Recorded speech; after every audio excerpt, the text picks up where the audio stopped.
You're listening to the MAONO PD300X microphone that I have here. This is a dynamic microphone that has USB as well as XLR on the back. So on the back here, you'll notice that I'm not using the XLR at the moment. I'm just using USB, and I have a pair of headphones plugged into it. It's a pair of Sony MDR 7506 headphones, and we have it mounted on a tabletop desk stand for the microphone. This is not included with this particular model, but as I move it around and I move the cables, you might hear some noise. I'm touching the cables right now in the back, so just be sure not to touch any of the cables that are connected to it, but there is a shock mount isolator here. I'm going to push the mute button so you can hear what that sounds like. You'll notice there's a little bit of a thunk when you press that mute button, and this is the knob on the side of the microphone that I'm pushing here. This is how you adjust the levels of the microphone. So for example, right now, I'm adjusting my monitor mix, and you'll notice in the software on this side, you're seeing those changes happen in real time. I'm going to push this again, and now I'm going to adjust my headphone volume. So my headphone volume can go up and down just like that.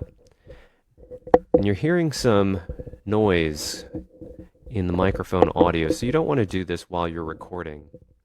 But I'm adjusting the gain here for the microphone.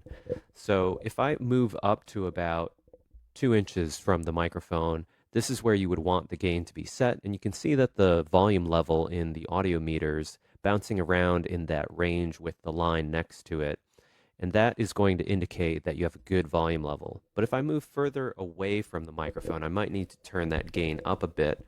So right now I am about 6 to 9 inches away from that microphone, and this is probably a good level for that. Now, by default, it has the noise gate on, so I'm going to turn the noise gate off. Now, you might have noticed a little bit more background noise that you hear in the room. This is with noise gate off, and let me turn the noise gate back on. But when you have the noise gate enabled, you might hear a little bit of artifacts when you talk, because you'll still hear the background noise come through when you're talking, but quickly mute when you're not talking. I've just turned the noise gate off again, and I'm going to move closer to the microphone, back to about 2 inches away from the end of the microphone. Now I'm going to toggle the noise gate on and off again for you. Right now it's off, and I just turned it back on there. So you might also want to use the noise gate when you're talking close to the microphone, and it could help out with a little bit with the background noise. So I'm going to turn the noise gate off for the moment and also move away from the microphone and turn the gain back up here.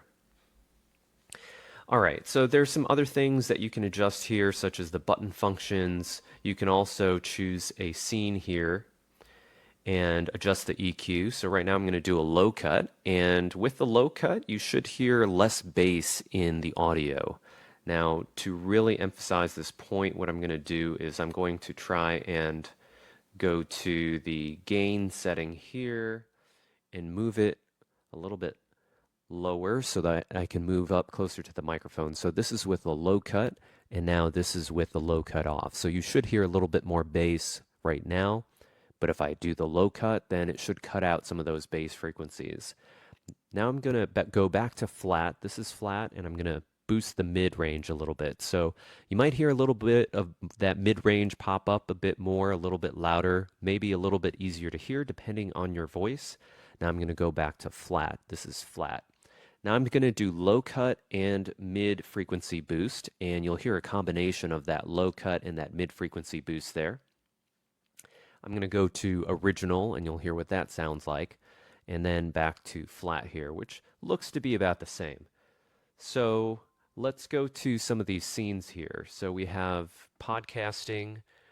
This is a podcasting scene here. So you can see that they have this EQ set up here, and it's got a bit of a cut in the middle there and some boost in the high frequency range. So I'm going to go back to flat, and you can hear the difference there with flat, and then I'm going to go to podcasting. This is the podcasting setting. Now I'm going to jump over to recording here. So this is recording. You can see that it's cutting some of that low frequency and boosting some of the mid to high frequencies there. Let's go back to flat here, and this is flat, and then let's go to recording. This is the recording preset.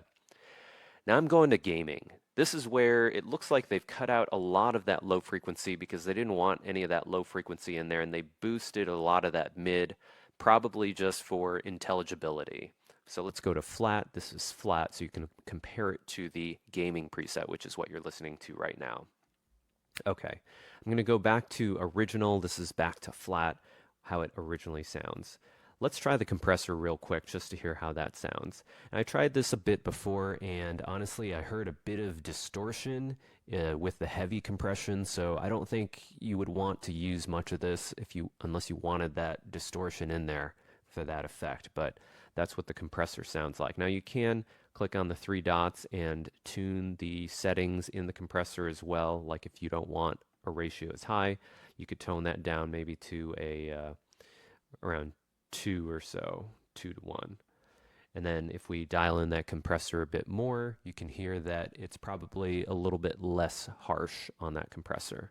All right, so that's the compressor. You can also turn on a limiter here, which if you start to lower the limiter threshold, you'll start to hear some of that same distortion and artifact happening. Limiter also has the same type of customization that you might expect for a limiter. If you click into the advanced settings here, you can adjust the attack and release time. Let's turn the limiter back off. So that's it for the MAONO PD300X. It's got a USB output as well as an XLR output. So if you wanted to plug this into professional gear or audio interfaces, you could do that through the XLR connection.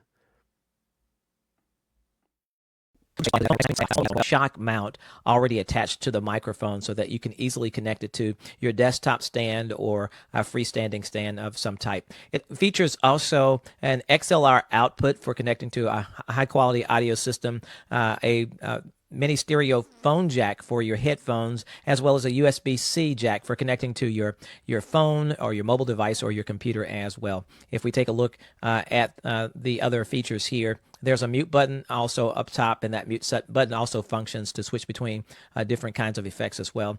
There's a multi-mode button here as well with a dial, and this multi-mode button can allow you to adjust the sensitivity of the microphone by turning that up or turning up the volume of the headphones or switching between the effects built in as well.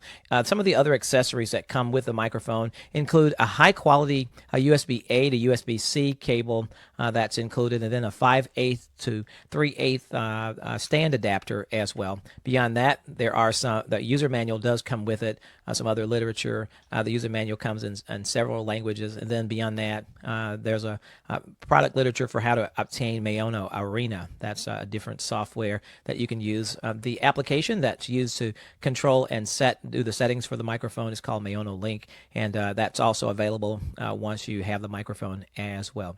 So I think the only thing that's left to do is to go ahead and attach this microphone. I've got an extra pair of headphones here standing by that I think we'll go ahead and connect in here. And then once I connect the USB-C cable to it, you'll probably hear me switch from the microphone that I am using already, and it'll switch to the microphone that I have in hand, the MAONO. Okay. So hopefully you can hear it now. And what I'm going to do, I'm going to go ahead and switch my headphones over since I've got those connected. I'll take these off and put my new headphones on, and to be sure that I can hear what you hear. You'll notice that as I was speaking, there is a level indicator. There's a level indicator that's on the front of the microphone that indicates how loud the sound is, and also all the handling noise that you're hearing there as well. So as I tap on the microphone, you can see that level changing as well. So the mute button is here. Once I press mute, everything will go out.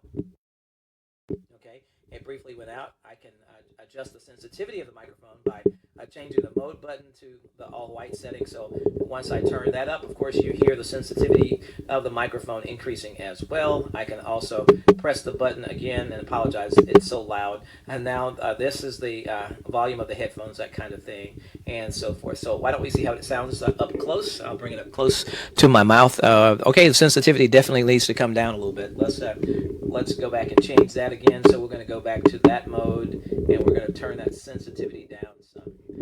Okay, we've got the sensitivity adjusted. And so I noticed that the microphone, to me, it has a really high emphasis on clarity. The high end of the microphone is really stressed there so that we can hear a lot of detail and so forth. So we know that that's one of the reasons that they would probably focus in on that, because it's being used for podcasting and voiceovers and that kind of thing. So I think the microphone sounds good.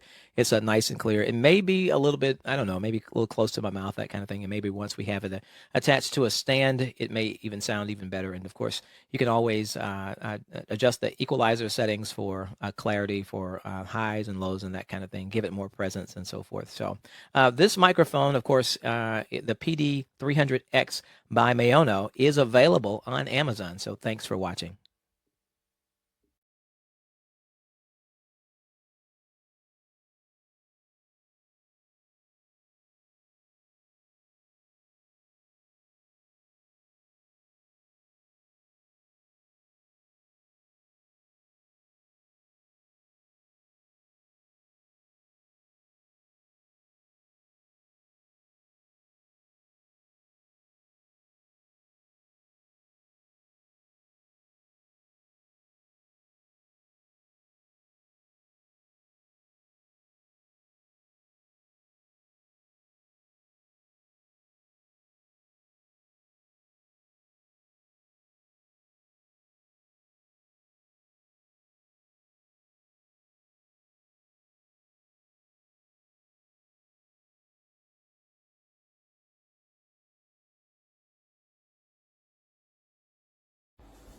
Hi folks, today I want to show you my new mic, the MAONO PD300X. I hope I'm pronouncing that right.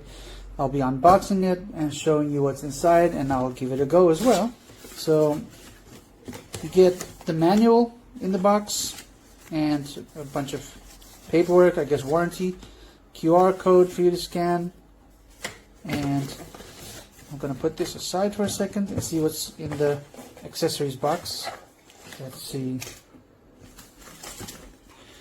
So you get an adapter, a metal adapter for mic stands, so you can adjust to different screw sizes. Very nice.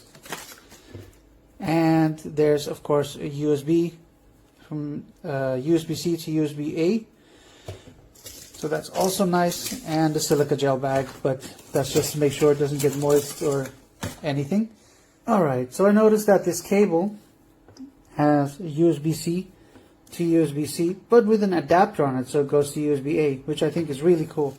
Oh, I like the way that they wrap this up. It's very shock-proof, I guess, so that it stays safe during transport. Let's see if there's anything else in the box before I open this. Nope, just more cardboard. So I like how they wrap this. This is clean. And there it is. The microphone itself. It has a pop filter over it, kind of like the SM57, but this is how it looks like without the pop filter. Of course, the screw to put it on your mic holder, or your mic arm, or mic stand even. And it has an XLR connection. I really like that. And it has a USB-C connection, so that means that I can use this as a mic to either connect to my laptop and use it while streaming, or I can plug it into a real-life Eurodesk mixing console, or any mixer for that matter that takes XLR. And I like that it has a headphone out, so I can probably hear myself talking through it. This is a push button, but also rotary, so I'm guessing that's the volume control. Yep, it's the volume control. You can't really see it here, but there's a tiny mark here with the headphones and indications, so that's really nice. And a mute button. So next step for me is to wire it up and see how it sounds. Alright, so I have it plugged in now, and on my MacBook it shows up in the settings for the inputs, so that's great. And I just hooked it up via USB-C to the back of the mic, and I plugged in my headphones. So it's giving me a light, so you can twist it and play with the volume control. So let's see what the actual mic does. All right, let's see if this works. So I have the microphone hooked up to my MacBook now with USB-C cable that came with it, and there is the mute button, and now you should be able to hear something. You can set the volume quite high on this, however it's very sensitive, so I hope you can hear this, but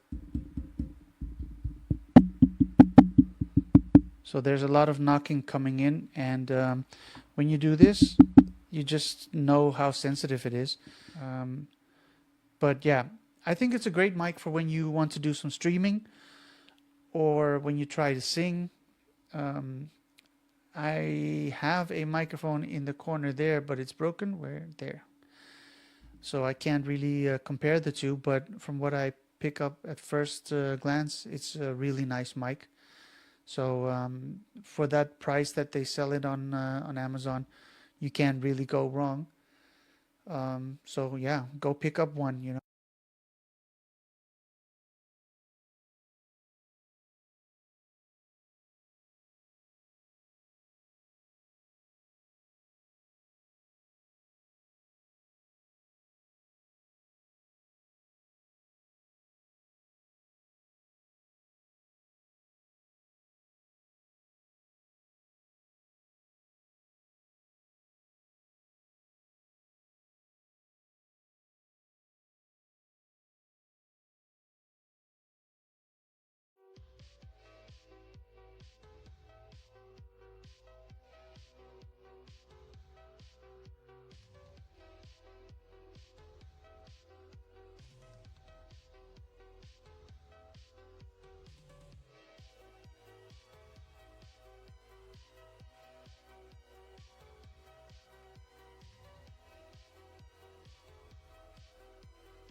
Genau schauen wir uns das gleich nochmal im Zusammenhang mit dem Klangtest des Mikrofons im Anschluss an. So, also jetzt hier herzlich willkommen zum Soundtest. Das ist also das Original MAONO PD300X, das ihr hier hört. Das ist über USB an den kleinen Mini-Computer hier angeschlossen und dann kommt über die Kopfhörer das Direct Monitoring aus diesem Mikrofon auch gleichzeitig noch über den Kopfhörerausgang in meine Kopfhörer rein. Wenn wir jetzt hier mal auf den Monitor drauf schauen.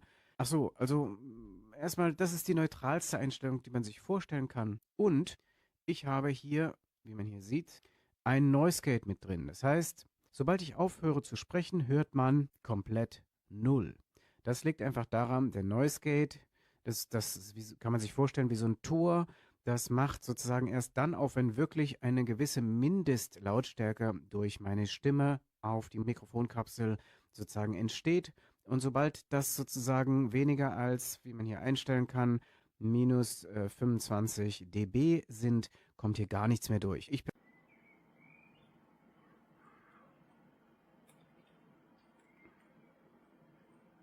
Beschreiben Sie das einer REST-API zugrunde liegende Konzept.